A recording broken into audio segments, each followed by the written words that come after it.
Oração Pai Nosso, de Francisco Cândido Xavier e Monsenhor José Silvério Horta.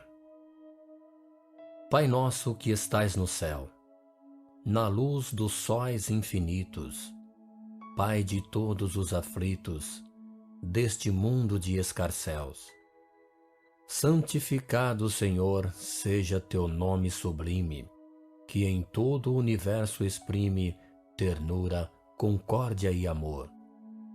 Venha ao nosso coração teu reino de bondade, de paz e sinceridade na estrada da redenção. Cumpra-se teu mandamento que não vacila nem erra, no céu e em toda a terra, de luta e de sofrimento. Evita-nos todo o mal, dá-nos o pão no caminho, feito de luz e de carinho do pão espiritual. Perdoa-nos, Senhor, os crimes tenebrosos, de passados escabrosos, de iniquidade e de dor. Auxilia-nos também nos sentimentos cristãos, a amar nossos irmãos que vivem longe do bem. Sob a proteção de Jesus, livra nossa alma do erro, neste mundo de desterro, distante de tua luz. Mas que a tua ideal igreja seja o altar da caridade, onde se faça a vontade de teu amor. Que assim seja.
Há muitas moradas na casa de meu pai.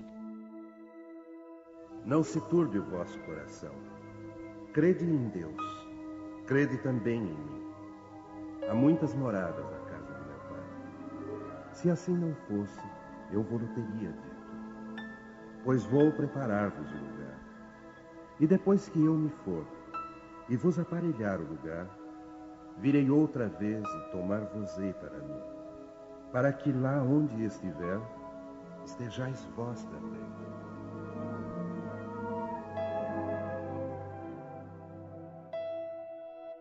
Diferentes estados da alma na erraticidade.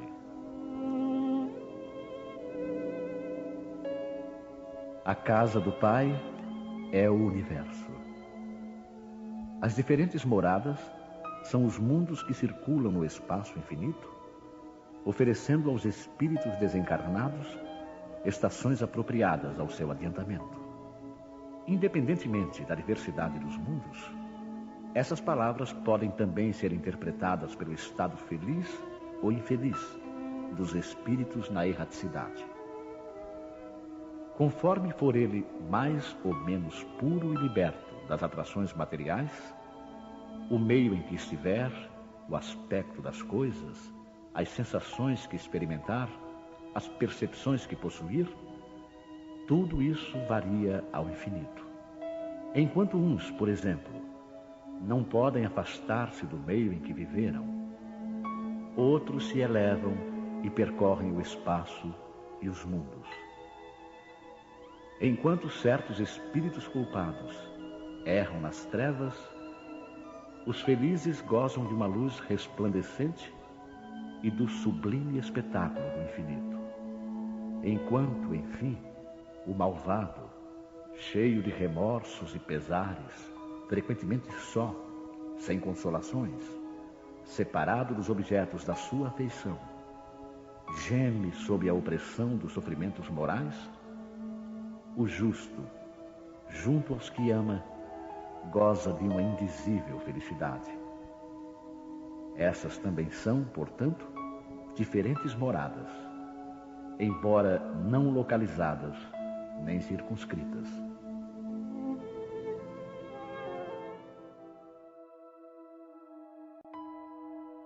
Diversas categorias de mundos habitados.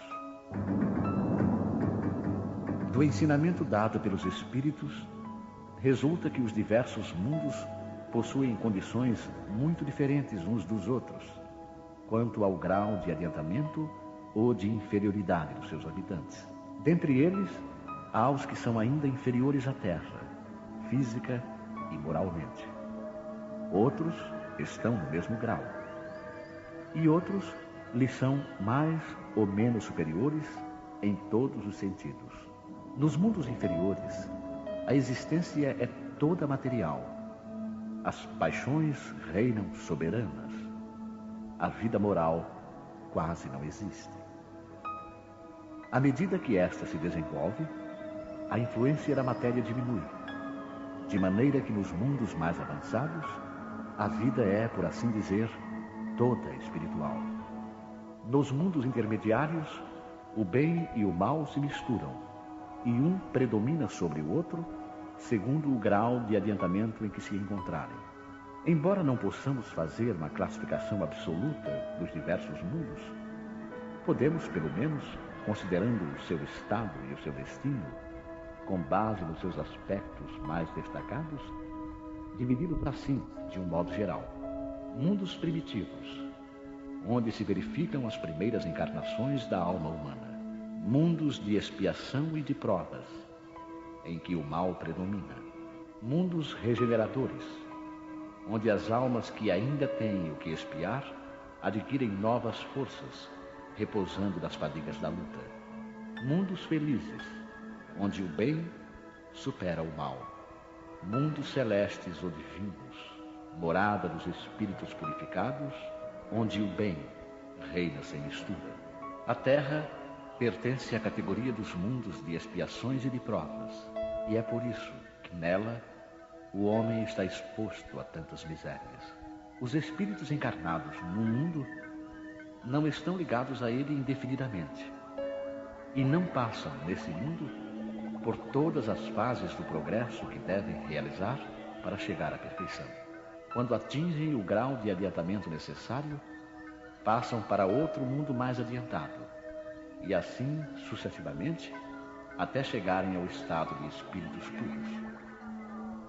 Os mundos são as estações em que eles encontram os elementos de progresso proporcionais ao seu adiantamento. É para eles uma recompensa passarem a um mundo de ordem mais elevada, como é um castigo prolongarem sua permanência num mundo infeliz ou serem relegados a um mundo ainda mais infeliz, por se haverem obstinado no mal.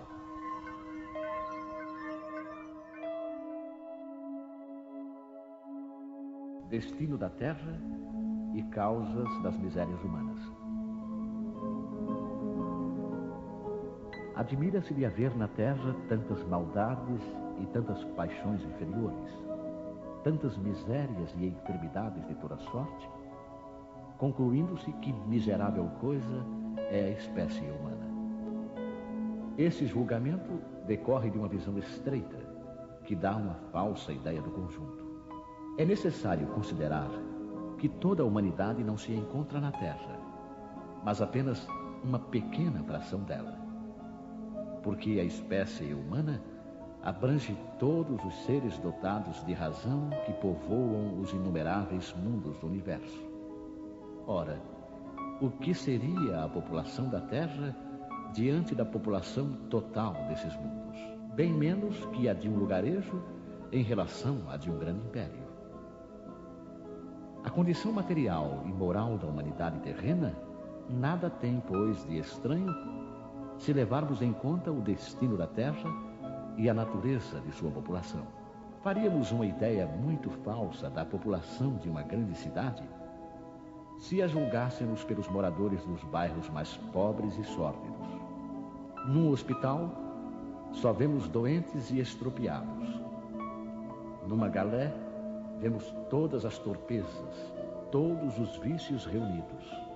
Nas regiões insalubres, a maior parte dos habitantes são pálidos, fracos e doentes. Pois bem, consideremos a Terra como uma rabalde, um hospital, uma penitenciária, um pantanal, porque ela é tudo isso a um só tempo.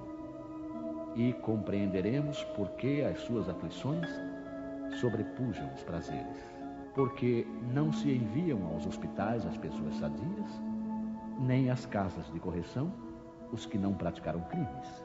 E nem os hospitais, nem as casas de correção são lugares de delícias. Ora, da mesma maneira que numa cidade toda a população não se encontra nos hospitais ou nas prisões, assim a humanidade inteira não se encontra na Terra. E como saímos do hospital quando estamos curados e da prisão quando cumprimos a pena, o homem sai da Terra para mundos mais felizes quando se acha curado de suas enfermidades morais. Instruções dos Espíritos, mundos superiores e inferiores. Resumo do ensinamento de todos os Espíritos superiores. A classificação de mundos inferiores e mundos superiores é antes relativa do que absoluta, pois um mundo é inferior ou superior em relação aos que se acham abaixo ou acima dele, na escala progressiva. Tomando a Terra como ponto de comparação, pode-se fazer uma ideia do estado de um mundo inferior, supondo os seus habitantes no grau evolutivo dos povos selvagens e das nações bárbaras que ainda se encontram em nosso planeta, como restos do seu estado primitivo. Nos mundos mais atrasados, os homens são, de certo modo, rudimentares. Possuem a forma humana, mas sem nenhuma beleza. Seus instintos não são temperados por nenhum sentimento de delicadeza ou benevolência, nem pelas noções do justo e do injusto. A força bruta é sua única lei. Sem indústrias, sem invenções, dedicam sua vida à conquista de alimentos. Não obstante, Deus não abandona nenhuma de suas criaturas. No fundo tenebroso dessas inteligências, encontra-se latente a vaga intuição de um ser supremo, mais ou menos desenvolvida. Esse instinto é suficiente para que uns se tornem superiores aos outros, preparando-se para a eclosão de uma vida mais plena. Porque eles não são criaturas degradadas, mas crianças que crescem. Entre esses graus inferiores e mais elevados, há inumeráveis degraus. E entre os espíritos puros, desmaterializados e resplandecentes de glória, é difícil reconhecer os que animaram os seres primitivos. Da mesma maneira que no homem adulto é difícil reconhecer o antigo embrião. Nos mundos que atingiram um grau superior de evolução, as condições da vida moral e material são muito diferentes das que encontramos na Terra. A forma dos corpos é sempre, como por toda parte, a humana, mas embelezada, aperfeiçoada e, sobretudo, purificada. O corpo nada tem da materialidade terrena e não está, por isso mesmo, sujeito às necessidades, às doenças e às deteriorações decorrentes do predomínio da matéria. Os sentidos, mais sutis, têm percepções que a grosseria dos nossos órgãos sufoca. A leveza específica dos corpos torna a locomoção rápida e fácil. Ao invés de se arrastarem penosamente sobre o solo, eles deslizam, por assim dizer, pela superfície ou pelo ar, pelo esforço apenas da vontade, à maneira das representações de anjos ou dos manes dos antigos nos Campos Elíseos. Os homens conservam à vontade os traços de suas existências passadas e aparecem aos amigos em suas formas conhecidas, mas iluminadas por uma luz divina, transfiguradas pelas impressões interiores que são sempre elevadas. Ao invés de rostos pálidos, arruinados pelos sofrimentos e as paixões, a inteligência e a vida esplendem com esse brilho que os pintores traduziram pela auréola dos santos. A pouca resistência que a matéria oferece aos espíritos já bastante adiantados facilita o desenvolvimento dos corpos e abrevia ou quase anula o período de infância. A vida, isenta de cuidados e angústias, é proporcionalmente muito mais longa que a da Terra. Em princípio, a longevidade é proporcional ao grau de adiantamento dos mundos.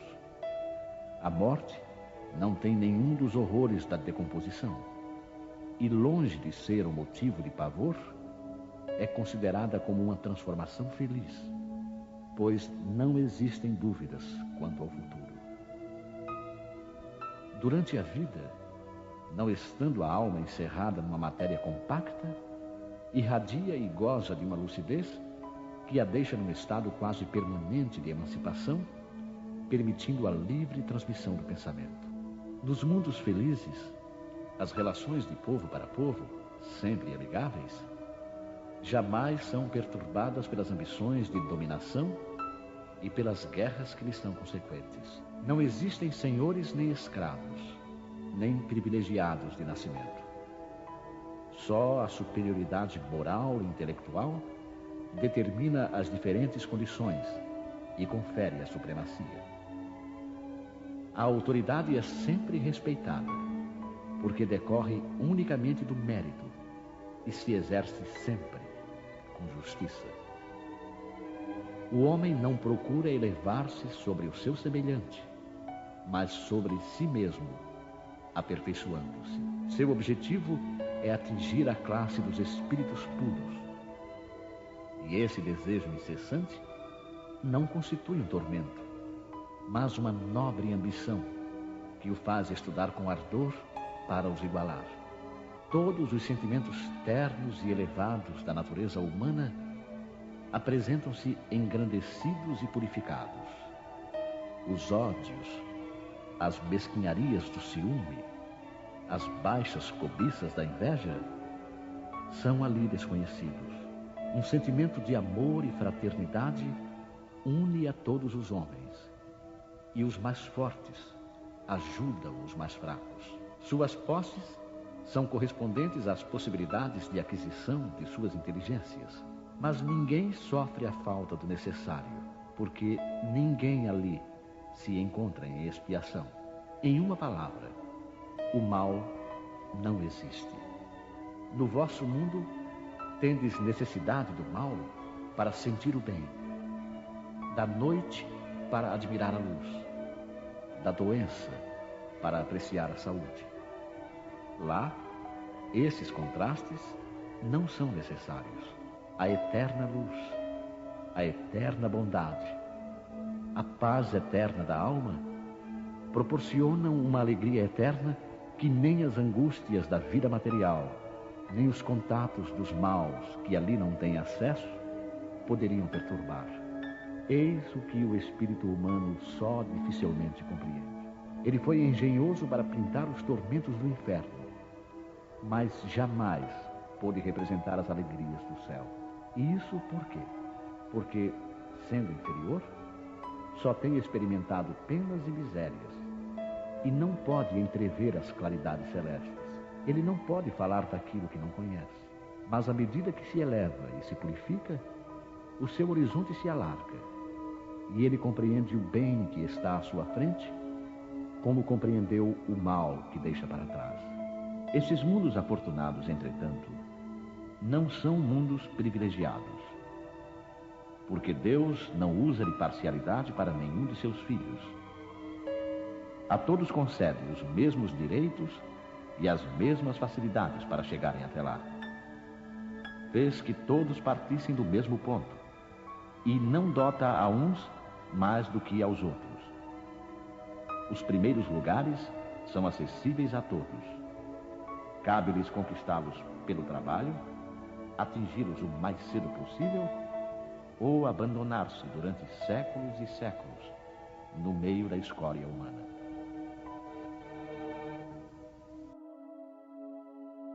Mundos de expiações e de provas, Santo Agostinho. Que vos direi que já não conheçais dos mundos de expiações, pois que basta considerar a terra que habitais. A superioridade da inteligência, num grande número de seus habitantes, indica que ela não é um mundo primitivo, destinado à encarnação de espíritos ainda mal saídos das mãos do Criador.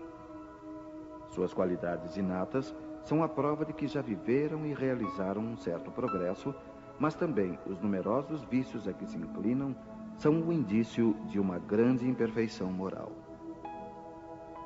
Eis porque Deus os colocou num mundo ingrato, para expiarem suas faltas através de um trabalho penoso e das misérias da vida, até que se façam merecedores de passar para um mundo mais feliz.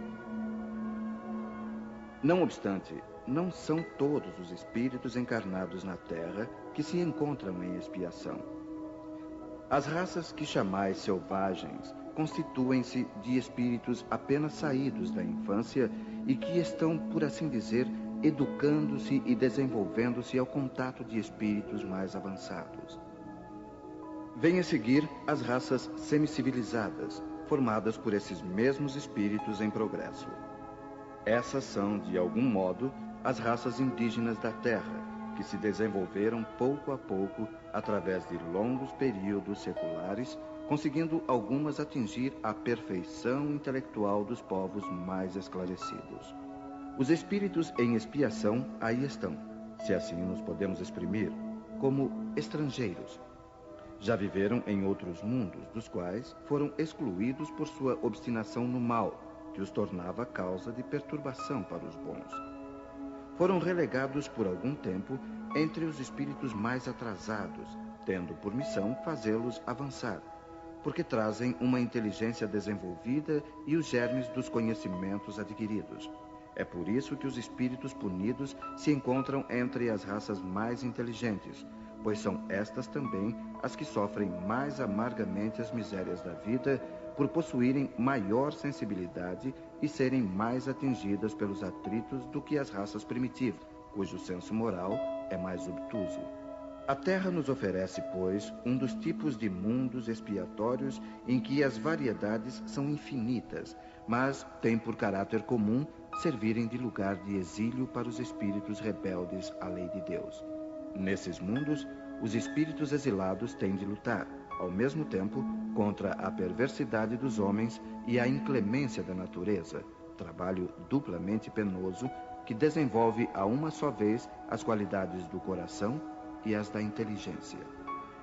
É assim que Deus, na sua bondade, torna o próprio castigo proveitoso para o progresso do espírito.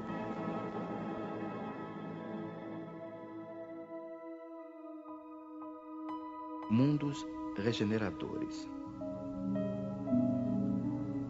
Entre essas estrelas que cintilam na abóbada azulada, quantas delas são mundos, como o vosso, designados pelo Senhor para expiação e provas? Mas há também entre elas mundos mais infelizes e melhores, como há mundos transitórios que podemos chamar de regeneradores. Cada turbilhão planetário, girando no espaço em torno de um centro comum, arrasta consigo mundos primitivos, de provas, de regeneração e de felicidade. Já ouvistes falar desses mundos em que a alma nascente é colocada ainda ignorante do bem e do mal, para que possa marchar em direção a Deus, senhora de si mesma, na posse do seu livre-arbítrio. Já ouvistes falar das amplas faculdades de que a alma foi dotada para praticar o bem.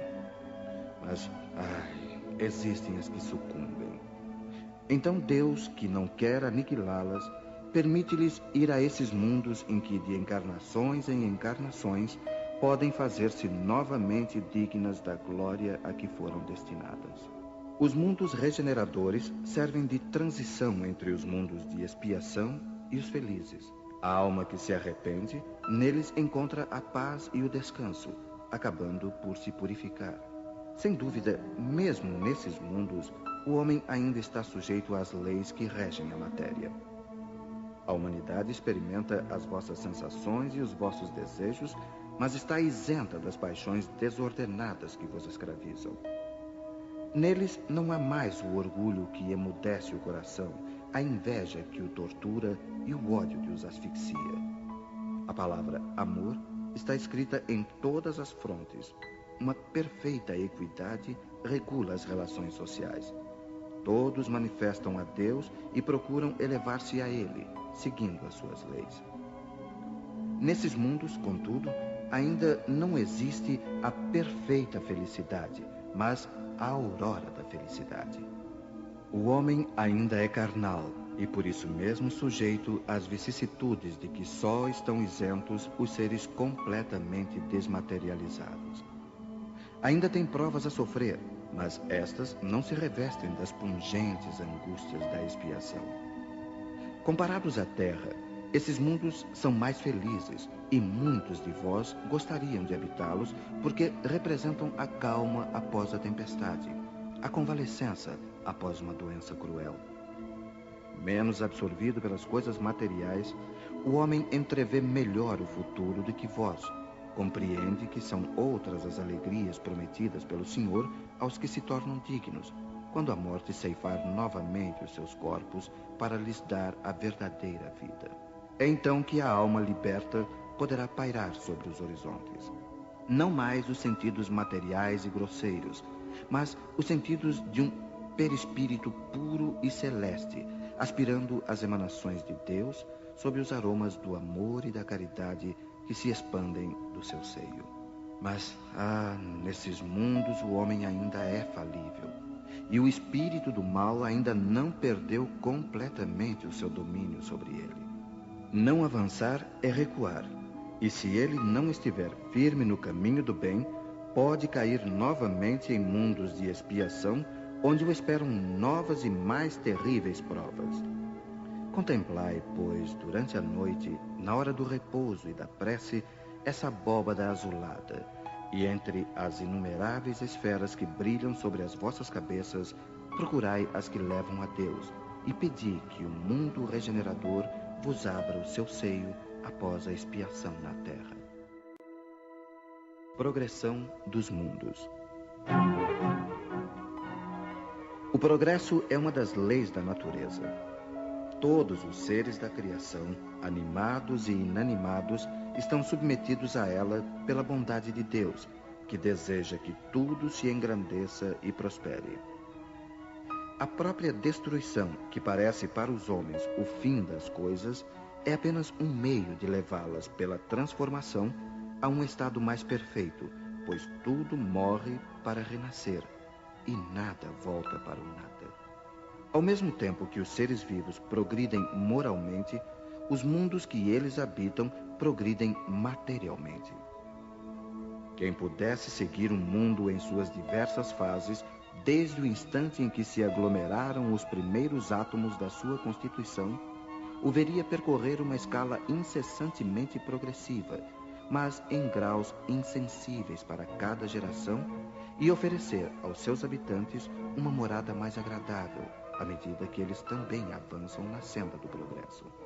Assim, marcham paralelamente o progresso do homem, o dos animais, seus auxiliares, o dos vegetais e o das formas de habitação, porque nada fica estacionário na natureza.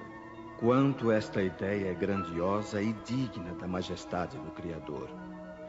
E como, ao contrário, é pequena e indigna do seu poder aquela que concentra a sua solicitude e a sua providência no imperceptível grão de areia da terra e restringe a humanidade a algumas criaturas que o habitam. A terra, seguindo essa lei, esteve material e moralmente num estado inferior ao de hoje e atingirá, sob esses dois aspectos, um grau mais avançado. Ela chegou a um de seus períodos de transformação e vai passar de mundo expiatório a mundo regenerador. Então os homens encontrarão nela a felicidade, porque a lei de Deus a governará.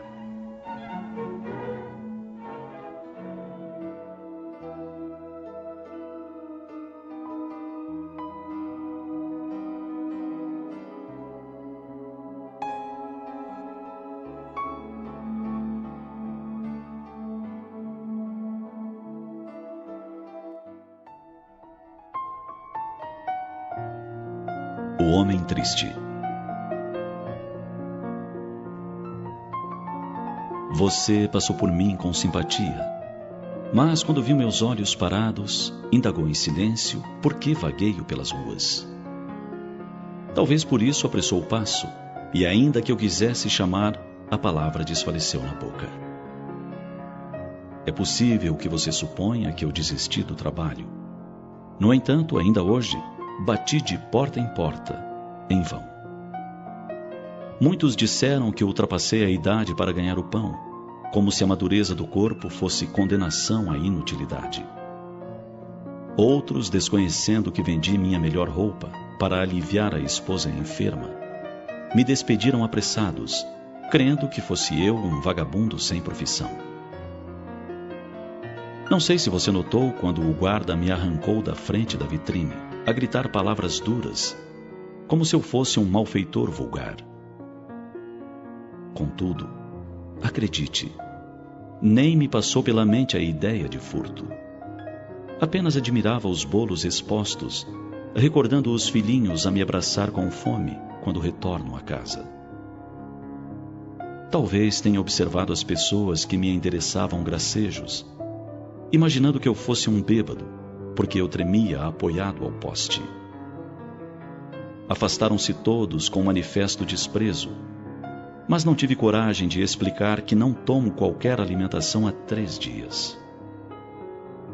A você, todavia, que me olhou sem medo, ouso rogar apoio e cooperação. Agradeço a dádiva que me ofereça em nome do Cristo, que dizemos amar, e peço para que me restitua a esperança, a fim de que eu possa honrar com alegria o dom de viver. Para isso, basta que se aproxime de mim sem asco, para que eu saiba, apesar de todo o meu infortúnio, que ainda sou seu irmão. Essa é a mensagem de um homem triste, quiçá como tantos que vemos perambulando pelas ruas. É bem verdade que alguns são de fato pessoas que se comprazem na ociosidade. Todavia, há os desafortunados que, apesar de trabalhar a vida toda, não puderam ajuntar moedas para o sustento próprio e da família, e que, chegada à madureza, são condenados pela sociedade a viver como réprobos, embora sejam pessoas dignas. É comum observarmos homens e mulheres puxando um carrinho de papéis e outros objetos recicláveis para prover o próprio sustento. São nossos irmãos de caminhada evolutiva, que não têm coragem de viver da mendicância. Por isso, trabalham com dignidade. Muitos de nós, no entanto, nos enfadamos com essas criaturas que atrapalham o trânsito com seus carrinhos indesejáveis.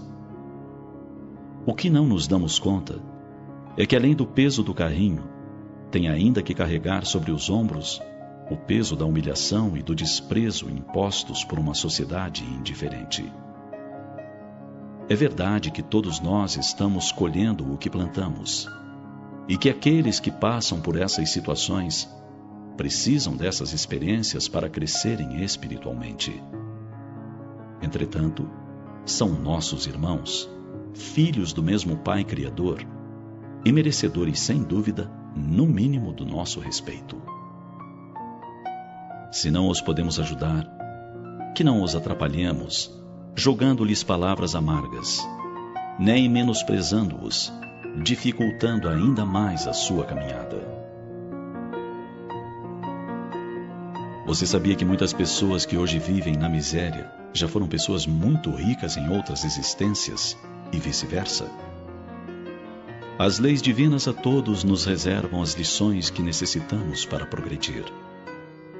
E a lógica diz que aquele que é rico e esbanja sua fortuna em futilidades e em proveito próprio, precisa passar por necessidades materiais para aprender a valorizar os tesouros que Deus lhe empresta, a fim de que possa progredir.